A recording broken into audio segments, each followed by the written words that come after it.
Hello, everyone. I am here today with Zenaida Machado, a veteran journalist and human rights researcher who, for the past decade, has worked at Human Rights Watch. We are here to discuss the latest developments, of course, in Mozambique, where this month's election has garnered attention for all of the wrong reasons.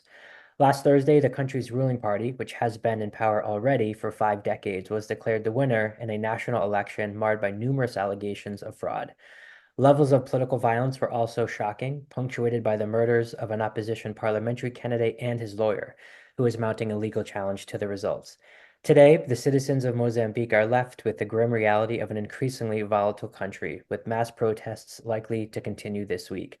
Zenaida, there is perhaps no one better placed to discuss this current state of affairs, so I want to sincerely thank you for taking the time to speak with me today and for really helping to inform our audience about an issue that I believe is not receiving the attention it deserves. So thank you so much for joining us. Thank you, Jeffrey, for inviting me. Thank you again. Well, let's just jump right into this. About 20 days ago now, as you know, of course, Mozambicans voted in an atmosphere that was on the outside largely painted as positive. There was a lot of attention focused on the outgoing president for stepping down after serving 2 terms with some concern that he perhaps would want to stay in power longer. Quickly, however, local civil society, due to their incredible work, began publicizing reports of inflated voter rolls in ruling party strongholds, a campaign of intimidation, and really an overall lack of transparency, particularly in the collation of results. So, as mentioned in the introduction, prominent opposition figures are now also being killed on the streets. So, take us through how Mozambique arrived at this deeply troubling juncture, if you could. Um, okay. I mean, that one is quite, it would require a lot of time, background to explain. But I think in short, what I can try to tell you, Jeffrey, is that none of the things we are seeing in these elections is particularly new. Mozambique has the particularity of holding local elections a year before general elections. And I always tell people that if you want to have an idea of how general elections are going to take place or how things are going to play, you then have to pay serious attention to the local election. So what we are seeing now is a bit of an aggravation of what was there in October, November, and probably December 2023.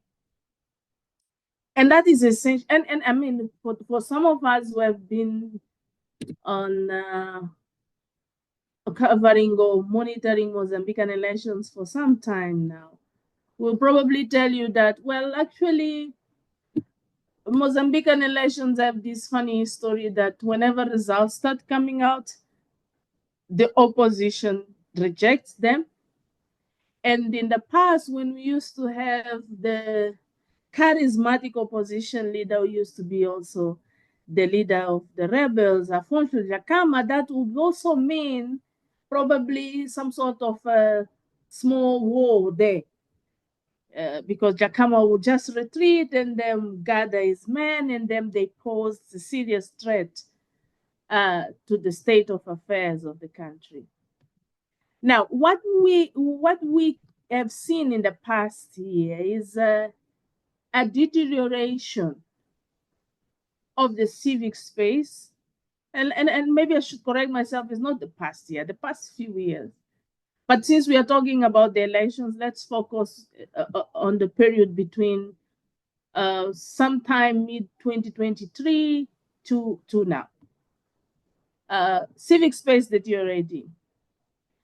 Journalists, activists feeling more and more scared of speaking out, exercising their freedoms of expression, assembly, and media, of course, also feeling that more than ever, they have been attacked for doing their job. I mean, if you have a conversation with MISA, which is the the media rights group in Mozambique and in the region, in Southern Africa region, they will tell you that the past year or two has been probably the worst ones in the Mozambican media environment. So there's the duration of the civic space, the duration of people's freedoms, but also a growing discredit on state institutions, particularly the Election Commission, which is tasked with running elections. I don't know if anywhere else in the world people distrust the Election Commission as it is in Mozambique. Now, you were right when you say that elections, the voting itself took place in a very peaceful, orderly, festive environment. That's typical of the Mozambican people. They are aware of that is the day when they go queue and cast their vote, and then they wait for the result. Now, mind you, some of them, probably a large part of them, when they left their homes on that October 9 to go and deposit their vote, they thought they were going to kind of chancellor a result that they already expected, okay?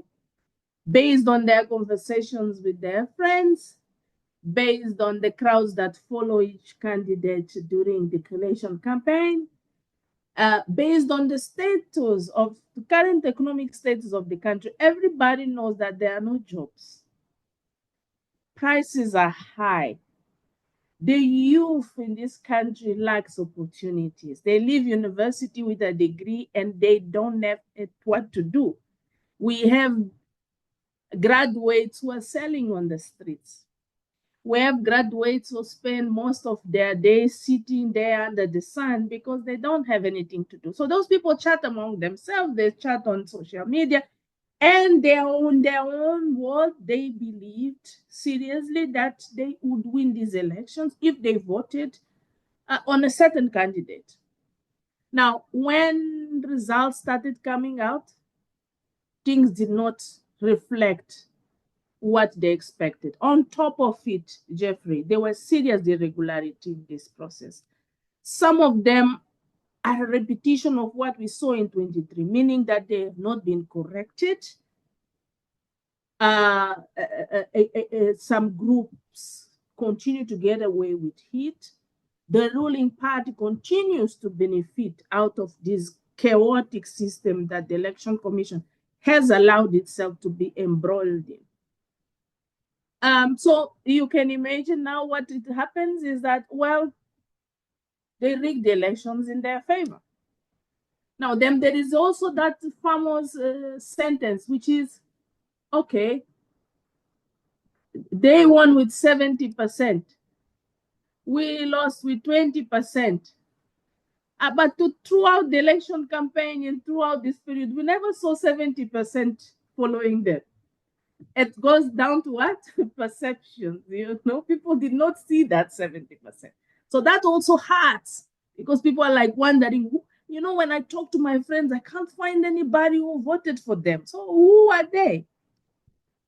Now, of course, also one of the things that was extremely problematic in this election is that while people were peacefully, quietly awaiting the results, despite not believing that they would come right because of the irregularities I mentioned, because of the discredit they already have in the system, etc., etc. On the night of October 19, two prominent opposition figures were gunned down on the streets of Maputo. One of them was quite popular. He was called the advocate of the people. Those people were armless.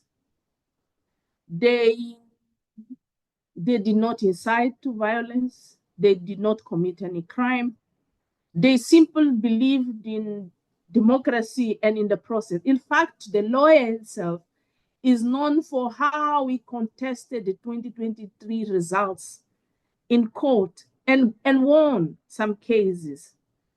And in some places, courts ordered results to be votes to be recounted, or the process to be nullified. So he trusted in the process, and he was looking forward to today, so he could go to the Constitutional Court and present his evidence that indeed his party won the elections. And he was never given that opportunity because he was killed that.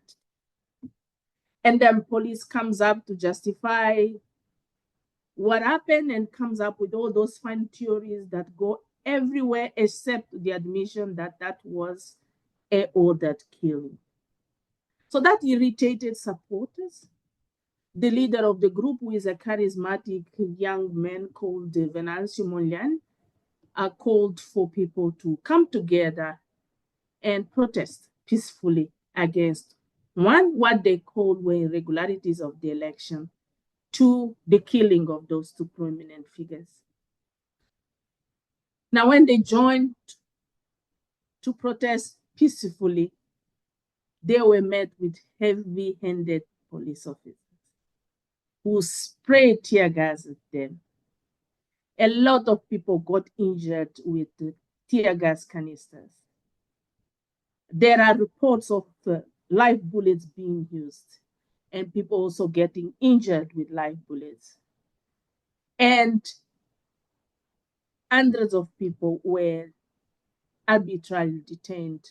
As I'm speaking to you today, probably 90% of the people that were detained in that protest have already been released by judges because there was no evidence that they committed any crime.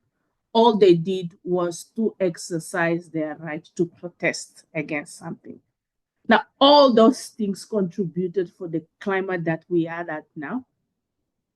Is a mix of political issues, candidates that are unhappy with the process and can use their support to put pressure on the streets, but also a civil society that has some sort of incredulity about why certain things happen in this country, or why are they allowed to happen, Yeah. and that nobody is ever held accountable for those actions. Either they are crimes like these killings, or, for example, kidnappings of people for ransom, or police excessive use of force against peaceful protesters.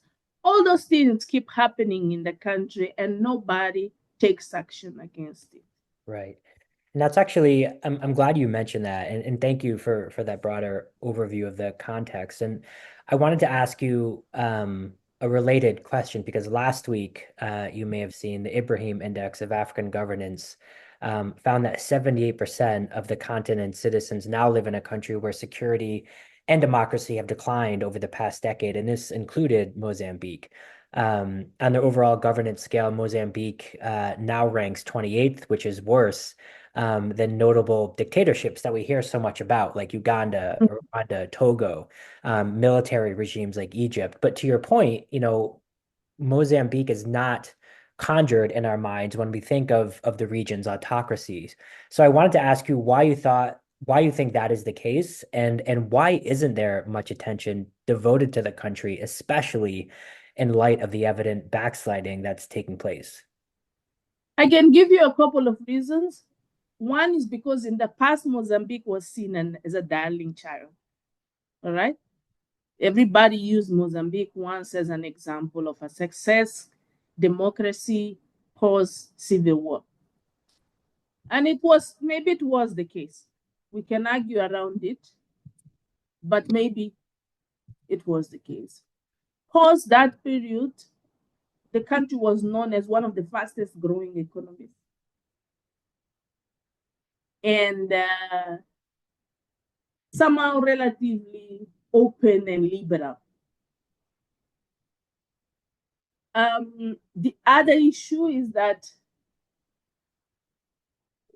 when I say somehow liberal and open, is because politicians always found their own way of communicating outside the spotlight.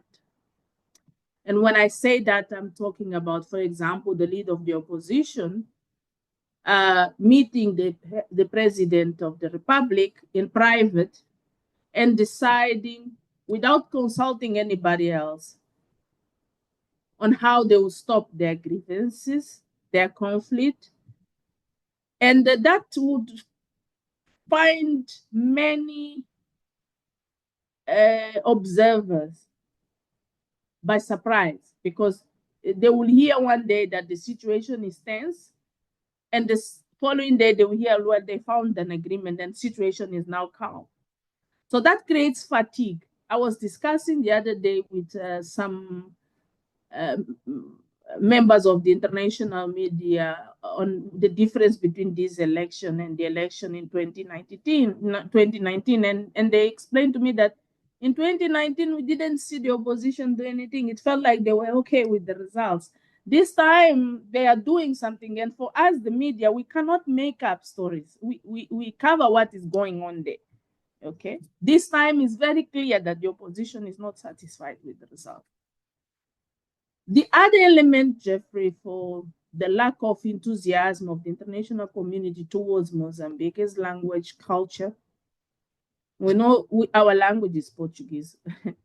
So you would need to learn to speak Portuguese to just communicate, let alone understand the context and dynamics of this complicated country. You really need to have a strong dominion of the Portuguese language and understanding of the context, have the right networks, and so on and so on. So probably Mozambique, cannot be compared to countries like Zimbabwe, Malawi, Zambia here in the region. I think we stand at the same level of Angola.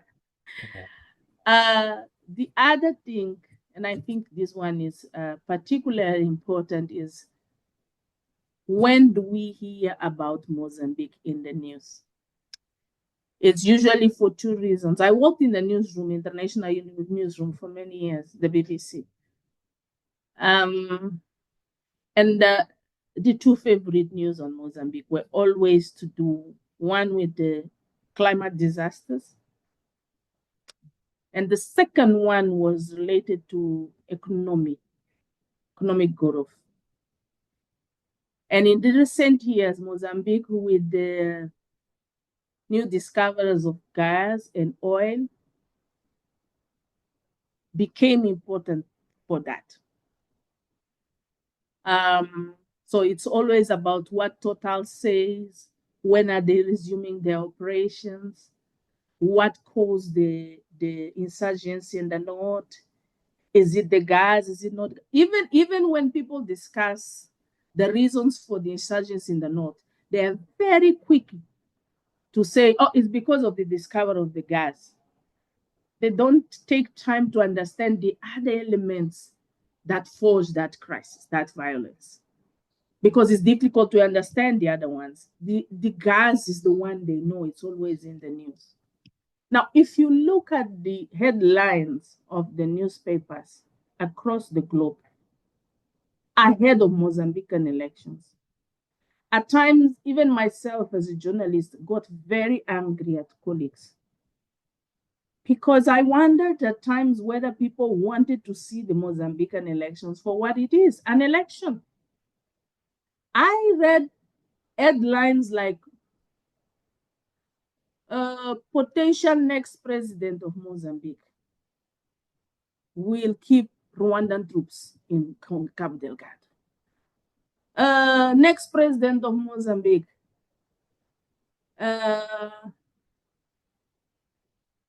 will likely dialogue with insurgents, and made me wonder, how have they decided who is the next president already? So it feels like the international community, in particular those that are linked to business, expected one person to win. And they wanted that person to win. It didn't matter how you would win. So when the numbers start showing that this person is the winner, it didn't matter anymore. Some of them even started packing their bags and left the country. They are now realizing that the issues are bigger than they were. These elections were not just about confirming the ruling party candidate as the next president, but it was also about understanding the expectations of a large group of the Mozambican society, which are the youth. And part of them no longer identify themselves with the agenda that Frelimo and its candidate are offering them. So those are the ones who are on the street today and are making a lot of noise to have their voices heard. Yeah.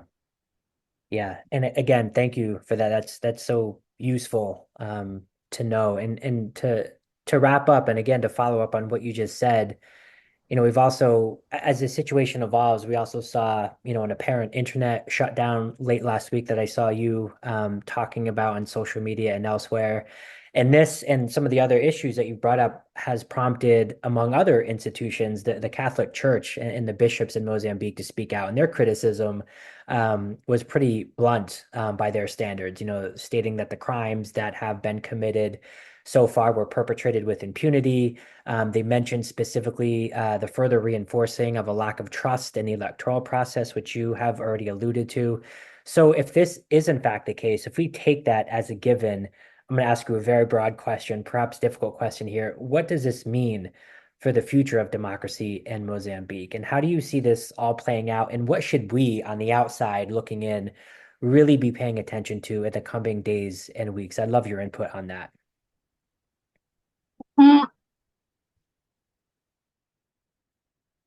In 2 days of violent protests in Mozambique, at least 11 people died with injuries caused by live bullets fired by police officers who were deployed to the streets to control the protests, to disperse or to crack down. We have almost 60 people or more injured with live bullets or tear gas canisters. We have over 400 people detained. Those are big numbers. Especially in the context of Mozambique, where, like you said at the beginning, we never hear those type of stories from there. So it's a big thing. So I expect that the community, the international community, in the coming weeks, months, will be watching to see, one, if the current government, before leaving office, will create a conducive environment to allow investigation of everybody that was involved in this violence, to set an example or to clear their image that is already very marked by other similar episodes over the past 10 years. So that is one thing to watch. The second one is the incoming leadership. How will they manage what is left over from these elections? One, are they going to dialogue? Are they going to engage with the leadership of these protesters? Are they going to engage and listen to the protesters themselves and understand what exactly they want? And mind you, it's very easy to name and give adjectives to the young people who are on the streets. But the truth of the matter is that large part of them are also privileged kids that come from middle upper class society. And yet they are grieved. So there is something common to the youth in this country that needs to be understood what exactly it is and addressed, because they are the future of this country. So it needs to be addressed. The other thing that is important to watch coming up is how far is the opposition willing to go to convince the world that they are right about these elections being fraudulent, or to press the Mozambican institutions to take a decision that is fair and is based on evidence that is there available and not based on political agreements and decisions. Now, on the second question you asked me about how do I see things coming up, unfortunately, Jeffrey, is one of those moments when I don't have an answer for you. I am watching every minute, every second with anxiety, expectation. Uh, this is also my country. When we came to these elections, we knew that there were issues that needed to be addressed. There were outstanding problems, but we probably did not think that the aggrieved were so energetic that they would stand for what they want in the manner that they're doing. So I'm watching, and I want to believe that whoever wins this election, or whoever is declared the final winner, because that's important also to mention. In the Mozambican elections, we don't have a president elect as we speak. What we have is the person that got more votes according to the Election Commission. Those results still need to be validated by a constitutional court.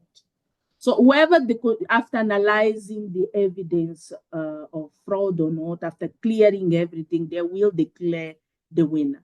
That might take another month.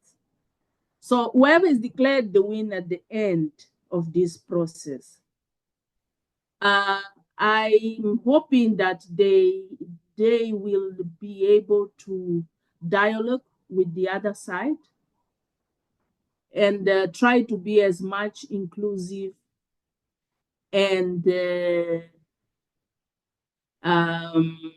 democratic and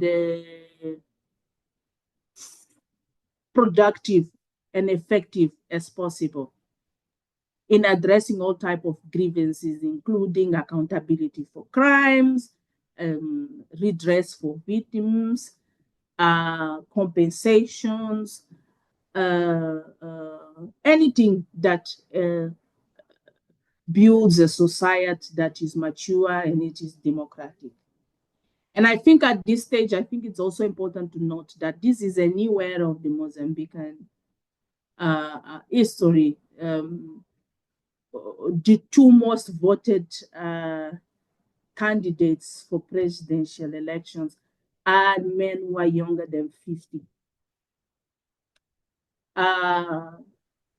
They are a new generation, and they should be able to do different and think with their own mind and decide according to their own will, and not rely on people who have destroyed this country and have brought this country to the situation that we are in at the moment. Well, thank you so much, Zenaida, for taking the time to be with me today. We at the Resistance Bureau appreciate all that you do to shed light on the situation in Mozambique and Southern Africa and well beyond. And we definitely wish you continued strength. We definitely look forward as well to future conversations with you. And please take good care in the meantime and be safe out there. Keep up the good work, and we'll definitely keep our eyes on Mozambique. Thank you. Thank you so much, Jeff.